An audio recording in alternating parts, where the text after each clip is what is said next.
নবীজির বিরুদ্ধে যখন কেউ কথা বলে তখন গোটা সমাজ এক হয়ে যায়, গোটা দেশ আমরা এক হয়ে যাই। কোনোভাবেই এই ধরনের অপরাধীদেরকে আমরা প্রশ্রয় দেই না, এবং আমাদের মধ্যে কি পার্থক্য আছে তা আমরা দেখি না। বরঞ্চ এই অপরাধীদের বিরুদ্ধে আমাদের যে ঐক্য, এই ঐক্যই হচ্ছে আমাদের সবচেয়ে বড় শক্তি। শাপলা শহীদদেরকে স্মরণ করতে এসে আমি আমার বক্তব্যের শেষে তাদের প্রতি এই গভীর শ্রদ্ধা এবং তাদেরকে যে শ্রদ্ধার সঙ্গে যে স্মরণ এই সংসদে আমরা করেছি, তাকে আরো অনেক বেশি মূর্তমান করার জন্য আপনাদের বক্তব্য এবং আমাদের সংসদের যে শোক প্রস্তাব, এই দুটিকে আমি সংমিশ্রণ করে মাননীয় প্রধানমন্ত্রী, আমাদের দেশের নির্বাচিত প্রধানমন্ত্রী, জনগণের নেতা, বিএনপির চেয়ারম্যান, তার কাছে পৌঁছাবো।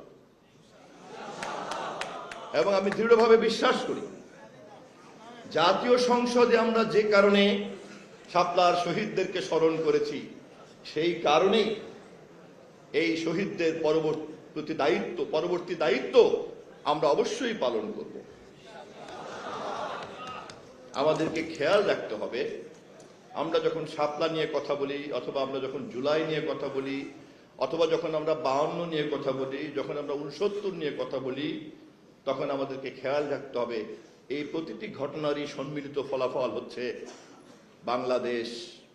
এই ঘটনার প্রতিটিরই সম্মিলিত ফলাফল হচ্ছে বাংলাদেশের মানুষের ধর্মীয় মূল্যবোধ, এবং এই সকল ধরনের আত্মত্যাগ এবং শহীদের রক্তের সম্মিলিত ফলাফল হচ্ছে এই দেশের সার্বভৌমত্ব এবং এই দেশের স্বনির্ভরতা এবং উত্তর সমৃদ্ধি।